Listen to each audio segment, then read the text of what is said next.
नमस्कार दोस्तों, स्वागत है आप सभी का। पिछले वीडियो में हमने बिग बैंग के शुरुआती 60 सेकंड्स के बारे में आपके साथ डिस्कशन किया था।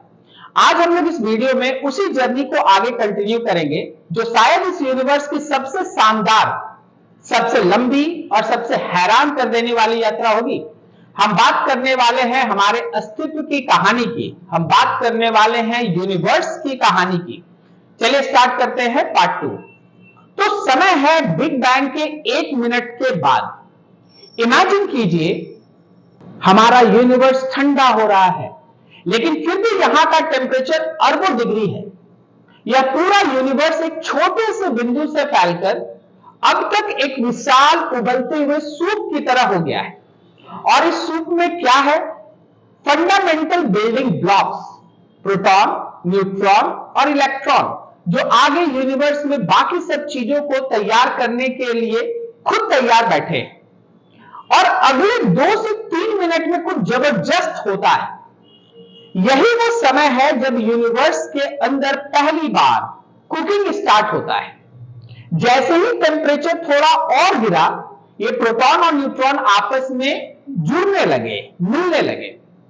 सोचिए, यही वो पल है जब पहली बार एटॉमिक न्यूक्लियस का फॉर्मेशन हुआ। ज्यादातर न्यूक्लियस हाइड्रोजन के बने, लेकिन कुछ हीलियम के भी बने और बहुत ही कम मात्रा में लिथियम के न्यूक्लियस का भी फॉर्मेशन हुआ। यानी आप ऐसा मान लीजिए कि यूनिवर्स के पहले 3 मिनट के ही अंदर वो सारी बुनियादी सामग्री, जितना भी फंडामेंटल नीड था जो यूनिवर्स को आगे के लिए चाहिए था, वो सब तैयार हो गया था। उन सभी चीजों से आज आप, मैं, यूनिवर्स, ये सब कुछ बना है। Very surprising as well as very interesting. तो जरा ध्यान दीजिएगा, ये अद्भुत फेनोमेनन कैसा हो रहा होगा। बट प्रॉब्लम यह है कि ये प्रोसेस इस समय ज्यादा देर तक चला नहीं। यूनिवर्स के तेजी से एक्सपेंड होने की वजह से सब कुछ एकदम डाइल्यूट हो गया, एकदम पतला सा हो गया। पार्टिकल्स एक दूसरे से दूर भागने लगे और ये एटम बनने का जो काम चल रहा था वो बंद हो गया। अब आगे क्या है? अब शुरू होता है एक लंबा, एक बेहद लंबा अंधेरे का दौर। उसी समय को नाम दिया गया है कॉस्मिक डार्क एज, जो अपने साथ लाया अरबों साल का सन्नाटा। अब दोस्तों आप कल्पना कीजिए, बिग बैंग के लगभग 3,80,000 साल बीत गए हैं और यूनिवर्स ठंडा हो रहा है। इस लंबे इंतजार के बाद फिर एक और ऐतिहासिक समय आया। अब तक इलेक्ट्रॉन आजाद घूम रहे थे, जिससे लाइट आगे नहीं बढ़ पा रहा था। लेकिन अब ये इलेक्ट्रॉन हाइड्रोजन और हीलियम के न्यूक्लियस के साथ जुड़कर स्टेबल एटम बना रहे थे। यह एक बहुत ही अप्रत्याशित घटना थी, क्योंकि इसके साथ ही लाइट के फोटॉन्स आखिरकार इंडिपेंडेंट, आजाद हो गए, बाहर निकल पाए। उन्होंने आगे बढ़ने का रास्ता मिल गया, मतलब वो फ्री होकर ट्रैवल करने लगे। यही वो लाइट है जिसकी एक झलक हम आज कॉस्मिक माइक्रोवेव बैकग्राउंड यानी ब्रह्मांडीय सूक्ष्म तरंग के अवशेष के रूप में देखते हैं। यह बिग बैंग की एक तस्वीर हमारे सामने साझा करती है उस समय की। लेकिन दोस्तों, इसके बाद फिर शुरू हुआ वह दौर जिसे हम सेकेंड कॉस्मिक डार्क एज के नाम से जानते हैं। अब यूनिवर्स में सिर्फ गैसों के बादल थे, कोई तारा नहीं था, कोई रोशनी नहीं थी, कहीं कोई चमक नहीं थी, सिर्फ अंधेरा और केवल अंधेरा।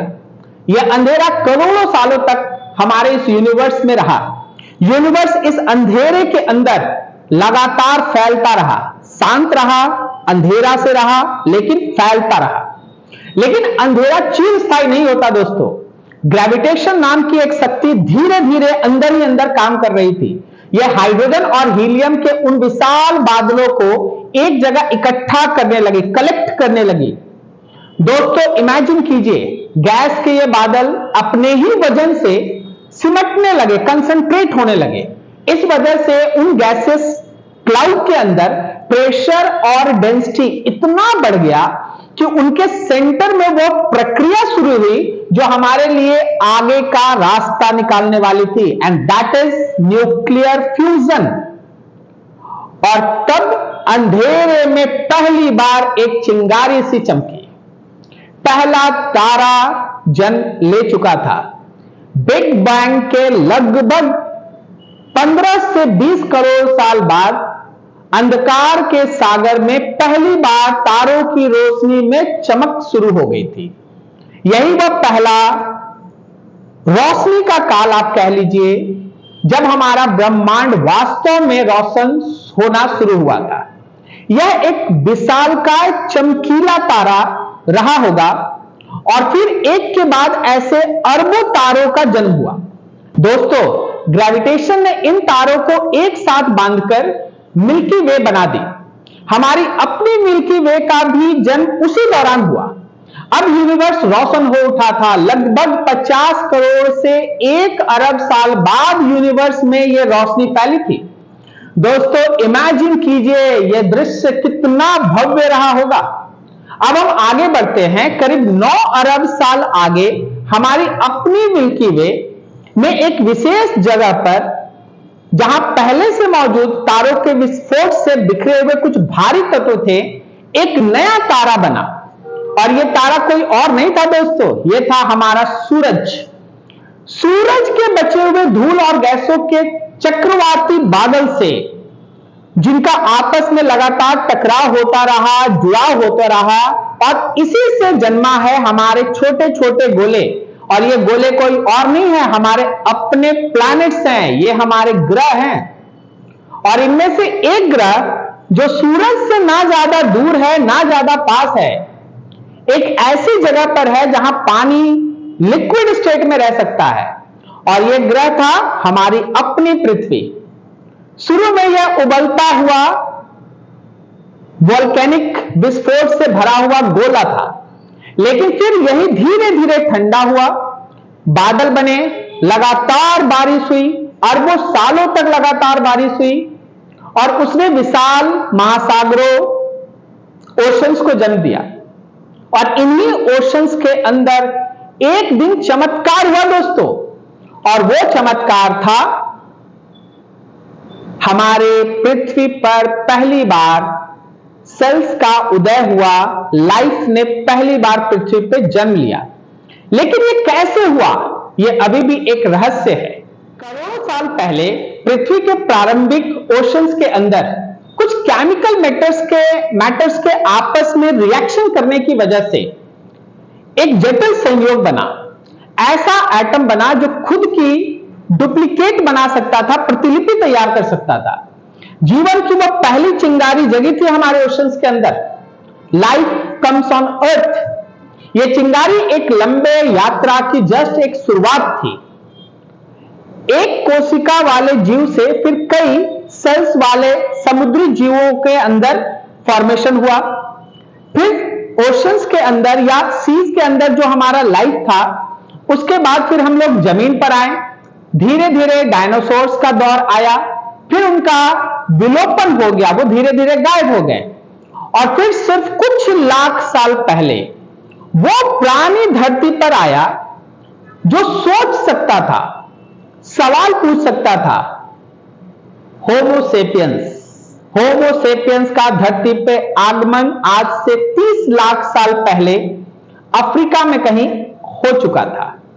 दोस्तों, अगर आपको हमारे मानव की धरती पे आने से लेके अभी तक के इतिहास के जानने की कोई भी जरूरत है, या आपको लगता हो कि आपको जानना चाहिए, तो मैंने मानवता की कहानी the story of humanity topic पर 3 वीडियो चैनल पे ऑलरेडी अपलोड करके रखा है।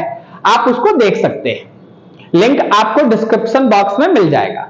चलिए आगे चलते हैं। और फिर क्या था, बस कुछ हजार साल पहले इंसान ने आकाश की ओर देखा और सवाल पूछना शुरू किया। हम कौन हैं? ये सब क्या है? यहां हमारे आसपास हो क्या रहा है? हम यहां कैसे आए? और दोस्तों, यही वह सवाल है जिससे हम आज इस वीडियो तक पहुंचे हैं। सोचिए, बिग बैंग के 1 मिनट बाद बने वो हाइड्रोजन के एटम आपके और मेरे शरीर में मौजूद हैं। हम सितारों की धूल से बने हैं।